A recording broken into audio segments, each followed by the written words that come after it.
truce for President Trump and Chinese President Xi Jinping as they finalize a trade deal Trump says benefits both sides on some key economic and security issues. Joining us now to discuss is former Trump White House economic advisor Steve Moore. Good morning to you. You know, Trump in those deals did reduce Chinese tariffs in exchange for commitments from Xi Jinping to buy soybeans, allow exports of the rare earth minerals we desperately need, and also in exchange for a crackdown on fentanyl. How important, Steve, was this meeting between Trump and Xi yesterday? Well, it certainly sounds like it was a productive meeting. And this is important. By the way, the financial markets certainly want to see an end to some of this trade turmoil that we've seen with China. On the other hand, Jan, it's so important that Trump get the best possible deal he can from Beijing and that he has enforcement of these agreements, because it's almost like Reagan when he used to negotiate with the old Soviet Union. Right. You know, you had to trust but verify and make, because look, the Chinese will cheat and they will steal. I'm not talking about the Chinese people, I'm talking about the government there. And so it's very tricky to make sure that they're going to carry through with what they agreed to when they signed these agreements. But look, for China, it's very critical that they have access to our markets, Jan. I was looking at some of the statistics. 1/3 of the Chinese economy is dependent on trading with the United States. So they cannot grow their economy if they don't have access to our $20 trillion consumer market. Correct. So as much as we need maybe some of those rare earth minerals, or we need them to buy soybeans or whatnot, they need us a lot more. You're exactly right about that. That's for sure. The Fed cut rates as expected on Wednesday, but you know, the big question is, will the central bank cut interest rates in December? You know, Powell yesterday is talking about this policy divide, the lack of federal government data and all this stuff. What's your thoughts?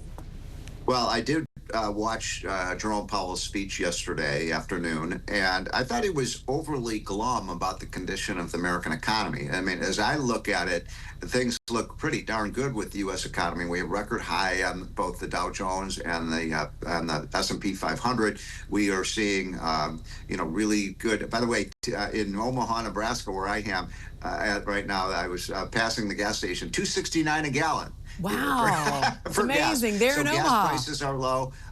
You look at the, you know, the situation with manufacturing, it looks good. So I think that Jerome Powell has been behind the curve on lowering these rates. Yeah. And also, too, we'll see how December plays into this and the government shutdown without having some of that government data he's talking about.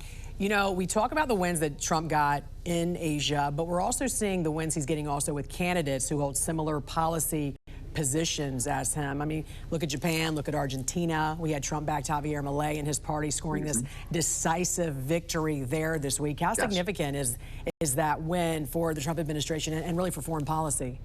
Well, I think I predicted on your show a number of months ago, actually when Trump won his election, that we would see Trump populist kind of pro-people candidates emerging around the world. And that's exactly what has happened with the big win for Milei in Argentina, who's a free market guy.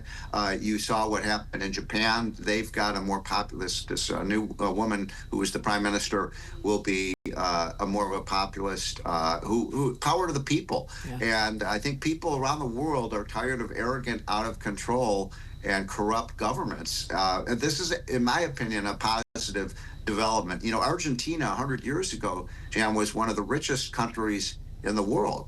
And then they went with the Perones and they destroyed the Argentina economy. So this is a big comeback for Argentina. Huge. And it was a big victory for prosperity. He also had this "Make Argentina Great Again." That was one of his campaign slogans. So he really embodied Trump when he was running. As we look at the markets this morning, there are two mysterious trends we're seeing with gold and the value of the American dollar. Why do gold prices keep rising, and doesn't that trouble you?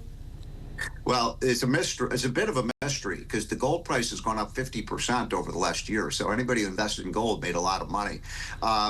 Gold is always happens when people are fearful about the future of the economy, and they're also fearful about inflation. But I think you're going to see. I think you're going to see a reversal of that trend. I mean, Trump is. If we can get this budget done, I think also investors are very nervous, Jan, about our massive national debt, which is now what are we at 38 trillion now? I mean, the number just keeps going up and up and up, and neither party seems to do anything about it. Yeah. All right, we have a lot to talk about in the coming weeks. Former White House economic advisor Steve Moore, great to see you. Best of luck to you there in Nebraska.